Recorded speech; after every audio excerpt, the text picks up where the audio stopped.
Lalu Pak JK juga saya baca memberi kritik yang sangat masuk akal karena dia berpengalaman. Karena dia menganggap bahwa kemanusiaan harus didahulukan, memperkarakan Said Didu. Karena Said Didu memberi kritik yang biasa sekali pada pejabat, bukan pada individu kan. Saya baca memang disebut uang. Tapi saya kira memang itu sindiran biasa aja, karena memang investasi adalah soal uang kan. Lain kalau yang dia kritik misalnya Menteri Perikanan, pasti Said Didu akan bilang ikan. Apa namanya? Ada pepatah Inggris bilang, don't cut off your nose to spite your face gitu. Jangan potong hidung Anda untuk menempel wajah Anda. Jadi begitu yang sedang terjadi.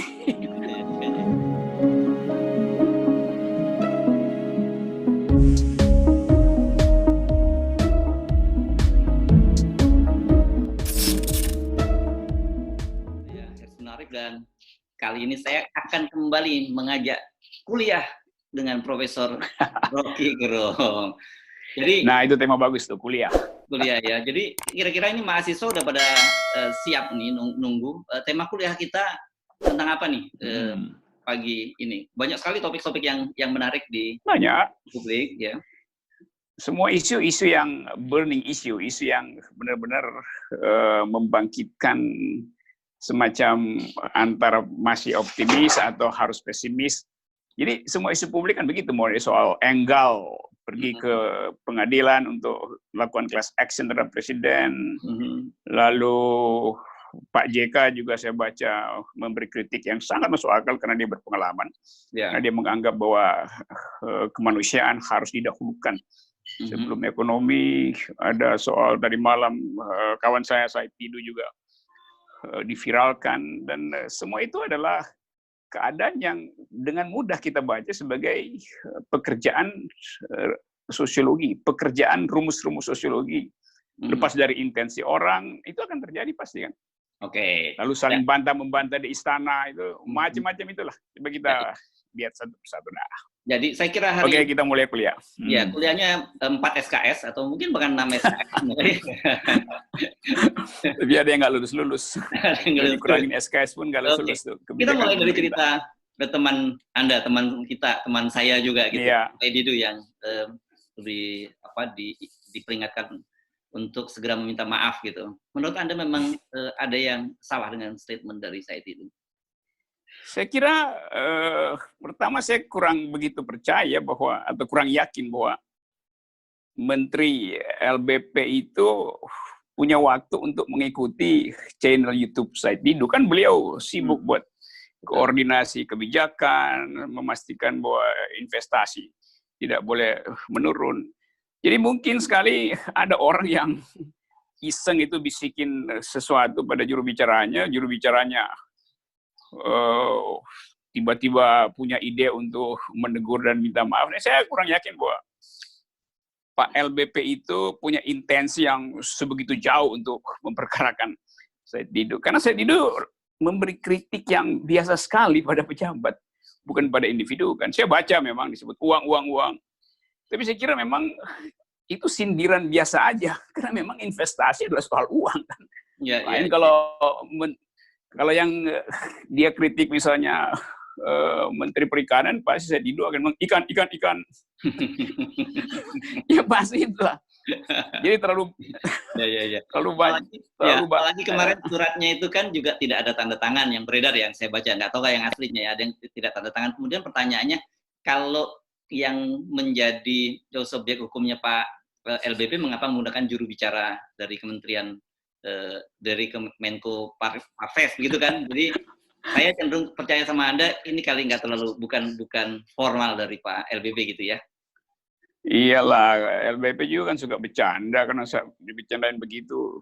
Jadi juru bicaranya nih memakai diskresi yang berlebihan sebetulnya.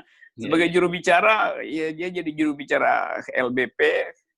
Dan sama nih, ini problem juru bicara suka salah bicara nih. Fajrul Rahman juru bicara salah bicara nih. Mungkin juga nih juru bicara Pak LBP salah bicara. Jadi agak lucu juru bicara salah bicara. Dan yang nggak ada soal lah, saya anggap biasa aja itu. Oke, jadi walaupun kemudian muncul reaksi yang luar biasa, karena kan kalau mau menuntut Pak LBP akan terlalu banyak dituntut. Saya baca tweetnya Faisal Basri itu jauh lebih keras lagi kan, gitu ya. Justru itu sekarang dia berbalik justru. Jadi si juru bicara memancing psikologi publik yang sudah mengendap lama itu. Ya. Kan semua orang juga udah meme-nya Pak LBP berada kemana-mana, Pak LBP tenang-tenang aja tuh. Yang lebih parah lagi tuh meme-nya itu kritikusnya banyak betul, Faisal Basri segala macam. Yeah. Jadi kelihatannya kemampuan kekuasaan untuk merawat apa yang disebut akal sehat menghadapi kritik itu belum sampai tuh. Pak Luhut bilang bahwa virus tidak tahan panas. Yang terjadi justru juru bicaranya yang tidak tahan panas kritik gitu, sehingga melaporkan soal-soal publik semacam itu. Jadi sampai kemudian ada sikap resmi dari Pak Luhut, kita nganggap itu bukan berasal dari beliau ya. Kan saya sekali karena kemudian banyak sekali orang yang sudah berdiri di belakang Said Didu kan, jadi itu merugikan Pak LBP. Salah satunya saya baca tweetnya Pak Dian Samsudin yang saat ini dia akan rakyat akan bersama dengan Pak Said Didu dan saya akan bersama juga. Artinya beliau support itu kan, ini jelas merugikan ya Bung Rocky Gerung ya. Ini merugikan lah ini. Saya kira ntar lagi Pak Luhut akan konferensi pers untuk mengatakan ya udahlah itu biasalah, tak adalah itu, tak kupeduli lah itu. Kira-kira kan begitu kan. Ya Said Didu aku kenal lah, itu orangnya juga begitulah. Ya, bisa aja itu. Jadi, nanti energinya Pak Luhut habis itu buat melayanin satu persatu orang yang mesti dilaporkan. Udah ada. Ya. Saya kira beliau masih punya kemampuan untuk menganggap bahwa soal-soal beginian biasa, apalagi dalam situasi kritis begini, mendebat, kritik mengkritik, ya biasa. Dan dia juga tahu bahwa dia lama jadi pejabat publik, dia tahu bahwa konsekuensi dari jabatan dia itu adalah kritik. Saya kira wisdom itu ada pada Menteri Investasi dan Maritim itu. Oke. Bung Rocky, kalau ngomongin kritik kan ternyata kita juga mendapati mantan Wapres JK juga mengeluarkan kritik keras ya dalam kasus ini. Iya. Anda sempat nonton itu ya? Iya, Pak JK itu kan paham tentang kedaruratan sosial, kedaruratan kesehatan, karena dia bertahun-tahun hidup di dalam wilayah itu. Dia juga tahu bantalan ekonomi kita setahan apa menghadapi itu. Jadi vlog pendek yang saya dengar dari Pak JK itu, intinya tetap dia anggap bahwa kausalitas ekonomi itu di ujung. Yang mesti dilihat adalah penyebabnya, yaitu kesehatan masyarakat. Jadi dia sangat awas dengan logika itu, dan PNI juga datang dengan filosofi yang sama kan. Putting people first, gitu kira-kira kalau dibahasakan. Tempatkan rakyat yang utama. Ekonomi adalah konsekuensi belakangan. Dan seluruh dunia juga berpikir dalam hal yang sama. Indonesia aja agak aneh tuh. Tiba-tiba ada perpu yang mengutamakan ekonomi. Itu cara berpikir out of the box gitu, Bung Rocky, kalau kita positive thinkingnya. Siapa sih? Pemerintah kita. Ini dia benar-benar cara berpikir outside, bukan out of the box. Yeah. Out of the brain. Bukan, kan tadi Anda menyatakan bahwa banyak orang rakyat berpikir semacam itu, kritikus juga menyatakan, dunia juga itu. Kemudian kita mengambil jalan yang berbeda. Kan ini juga bisa jadi jangan-jangan yang benar memang pemerintah gitu, bukan kita-kita yang selama ini kritik. Orang yang ingin ambil jalan yang berbeda, mestinya dia naik ke menara supaya dia lihat bahwa itu bukan jalan buntu atau pakai drone buat lihat jalan yang berbeda. Tapi pemerintah nggak lihat itu sebagai dia tidak memaksudkan itu sebagai jalan yang berbeda. Itu memang jalan dia dari awal. Dari 10 tahun lalu, yaitu infrastruktur kan. Dan itu kan paralel dengan uang. Sama aja logika seperti itu. Dan memang pemerintah mesti berpikir begitu, karena memang cuma itu dalilnya kan. Jadi mungkin juga memang publik berlebihan meminta pemerintah berpikir sosial. Nah, Pak Jokowi juga dulu berpikir sosial, karena itu ada nawacita. Tiba-tiba dalam seluruh kebijakannya nawacita disingkirkan. Yang ada adalah undang investasi, pastikan infrastruktur mendahului revolusi mental. Jadi udah kita terima aja bahwa ya udah ada semacam kalau kata penipuan nanti jadi delik lagi. Ada semacam inkonsistensi yang melekat di dalam pemerintahan Pak Jokowi itu. Bahwa dari awal kesosialan manusia itu yang diucapkan, karena itu publik rame-rame dukung beliau, di ujung dia akhirnya dikerubuti oleh politik investasi kan. Oke. Itu soalnya. Oke, jadi bagaimana kalau situasinya ini kita bisa gambarkan sementara rakyat pengennya ke utara, tapi pemerintah ke selatan gitu ya. Dan kita tahu bahwa seharusnya kan pemerintah itu membawa mandat dari rakyat. Saya kira ini pemerintah yang lagi frustrasi, dia nggak tahu apa yang mau dia lakukan. Karena itu dia coba cari sesuatu yang masuk akal, tapi publik anggap itu tidak masuk akal. Dan itu sangat terlihat dari inkonsistensi keterangan publik yang berubah-ubah. Si A membatalkan si B dibetulin oleh si C. Kan itu yang terjadi kemarin kan.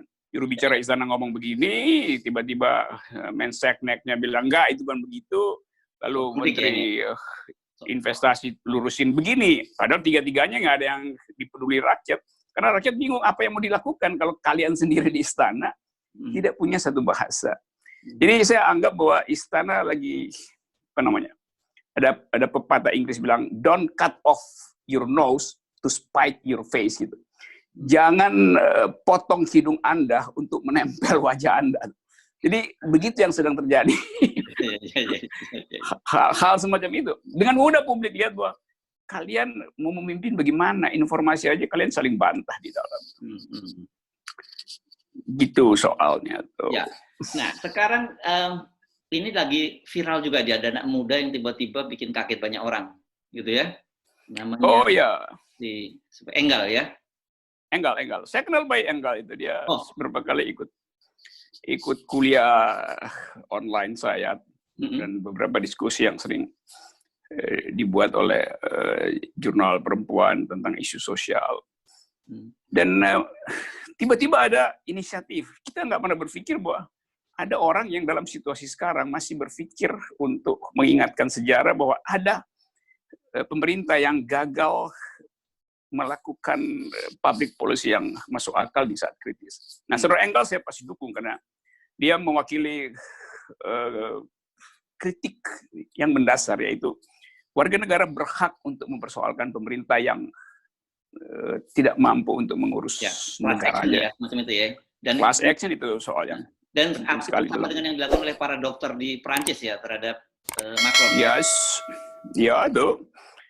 Ya itu satu pikiran kan bahwa hak warga negara itu tidak bisa dibatalkan hanya karena alasan kedaruratan. Justru dalam kedaruratan hak warga negara bisa ditinggalkan. Oleh karena itu si Enggal itu dengan argumen yang kuat membawa persoalan ini ke wilayah hukum tuh. Nah, jangan sampai orang datang ke wilayah hukum dianggap sebagai hal yang menghina lagi. Ini melakukan sesuatu yang legal, betul legal. Jadi bravo Enggal. Oke. Jadi kalau kemudian pemerintah melakukan hal yang semacam itu, misalnya katakanlah mulai dalam tanda petik mulai membungkam para pengkritik agar tidak mengkritisi kebijakan, itu kan sebenarnya menurut Anda bukannya malah merugikan pemerintah sendiri?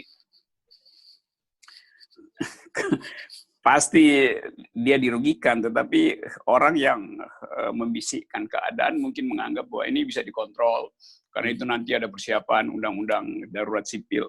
Jadi sangat terlihat bahwa sesuatu yang didesain dengan cara yang aut-autan itu pasti akan menimbulkan konsekuensi semacam ini.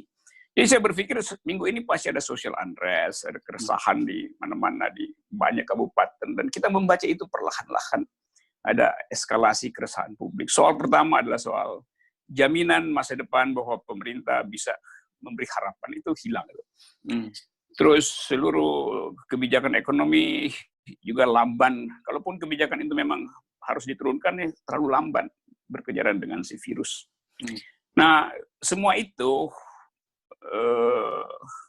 dia akan bertemu dengan kebutuhan konsumsi yang makin lama makin susah dicari kan. Ya. Jadi pasar-pasar juga. Jadi gampangnya daya beli yang menurun karena kebijakan yang tidak tepat menyebabkan keresahan sosial. Nah, siapa yang mau bantah itu? Itu berlaku sebagai rumus dasar dalam menghitung potensi dari social unrest, dari kerusuhan atau keresahan. Jadi kita nggak perlu takut untuk mengatakan ada potensi kerusuhan karena ada keresahan. Jangan dianggap bahwa itu semacam provokasi. Justru itu adalah pendapat dari ilmuwan yang mempelajari hukum-hukum sosiologi kan. Jadi baliklah istana pada akal sehat, bahwa hitung semua potensi yang ada, jangan curigai rakyat. Karena setiap kecurigaan yang diucapkan oleh istana, kan selama ini kita lihat informasi istana itu adalah kecurigaan aja, nanti begini-begini, kalian gini-gini. Dan itu memperparah daya tahan, bukan sekedar daya tahan tubuh, tapi imunitas sosial kita juga jadi turun, karena dicurigai terus akan melakukan sesuatu. Padahal itu real, ada di depan mata. Kalkulasi para ekonom, para sosiolog, bahkan para psikolog, itu soalnya. Oke, jadi kalau sedikit, karena tadi Anda menyatakan bahwa mengingatkan pemerintah, kalau sedikit Anda membantu Anda petakan persoalan itu, sebenarnya kalau boleh Anda memberi saran-saran apa yang harus dilakukan oleh pemerintah dalam situasi seperti sekarang ini? Yang pertama, jangan sampai informasi tentang eskalasi penyakit ini ditutupi karena keresahan pemerintah sendiri. Karena informasi ini sangat penting untuk menyadarkan masyarakat bahwa ini real gitu. Jadi ada yang bilang jangan kirim informasi buruk, nanti menurunkan imunitas, kirim informasi baik. Lo justru informasi buruk itu yang mesti diketahui oleh publik supaya mereka paham bahwa ini serius penyakit ini kan. Jadi kalau mau berikan pendidikan, justru kasih tahu faktanya begini, yang mati apa benar 400 atau cuma 120. Kan orang mau tahu kan betul-betul. Kalau memang sudah tak terhindarkan, ya beritahu aja bahwa benar-benar ini adalah berbahaya, sehingga orang betul-betul lakukan yang diinginkan presiden, physical distancing, karantina lokal segala macam. Karena itu kan presiden menganggap ini harus ada percepatan penanganan. Itu berarti ada percepatan wabah kan? Kan logikanya begitu. Tapi orang nggak tahu ini berapa sih.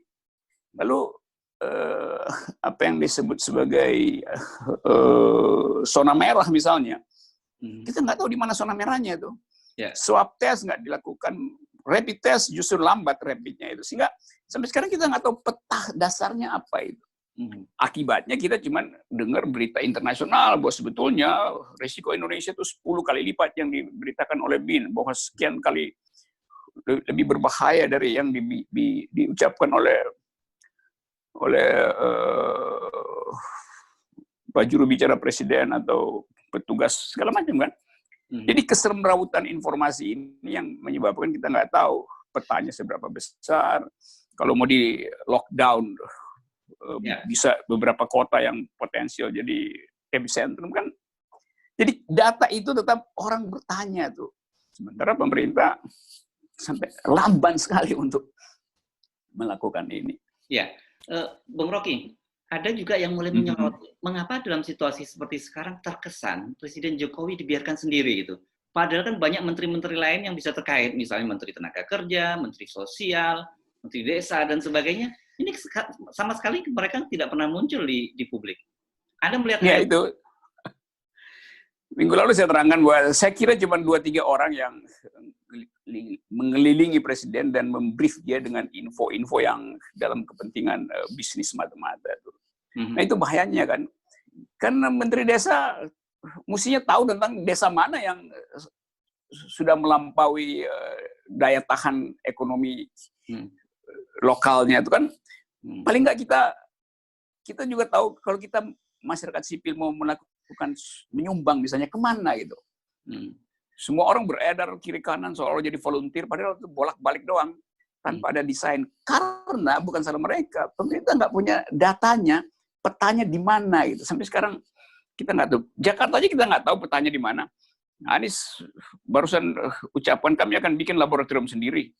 Loh, dari awal mestinya kan pemerintah suruh DKI bikin laboratorium sendiri karena kalian punya dana, kalian potensial jadi epicentrum. Nggak ada ucapan itu dari istana. Justru istana mencoba melarang Anies mengambil inisiatif. Sekarang Anies ambil inisiatif. Dia mau bikin laboratorium, walaupun udah terlambat. Dan Jadi koordinasi kebijakan yang benar-benar kacau, dan kekacauan koordinasi itu segera berhadapan dengan peningkatan social unrest, peningkatan keresahan publik di daerah-daerah.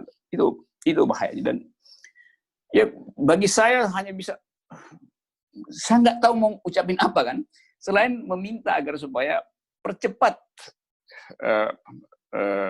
pemantauan pemerintah, percepat proses pemetaan itu, kan cuma itu. Sambil kita meminta agar supaya netizen, followers, tolong patuhi prinsip-prinsip dasar perlindungan diri itu. Physical distancing, segala macam, yang udah diucapkan juga oleh semua orang. Jadi keadaan ini yang begitu meledak, jadi problem psikososial besar minggu depan, kita semua kelabakan. Ya. Oke, jadi sebelum kita kelabakan, menurut saya yang paling penting bagi publik, bagaimana kita menyiapkan publik, kan ini yang paling khawatirkan, paling rentannya di publik nih. Iya, publik. Jadi ya sebaiknya kita masing-masing komunitas bersiap diri sendiri dan membayangkan bahwa akan terjadi satu kegelapan total di dalam penanganan ini, dan jangan putus asa bahwa setiap komunitas yang bersiap diri dengan local wisdom bisa sebetulnya saling mengatur, karena sangat mungkin pemerintah akan gagal untuk menangani soal ini. Pepatah mengatakan, ada pepatah bilang begini, the darkest hour is that before the dawn. Saat yang paling gelap adalah sebelum fajar.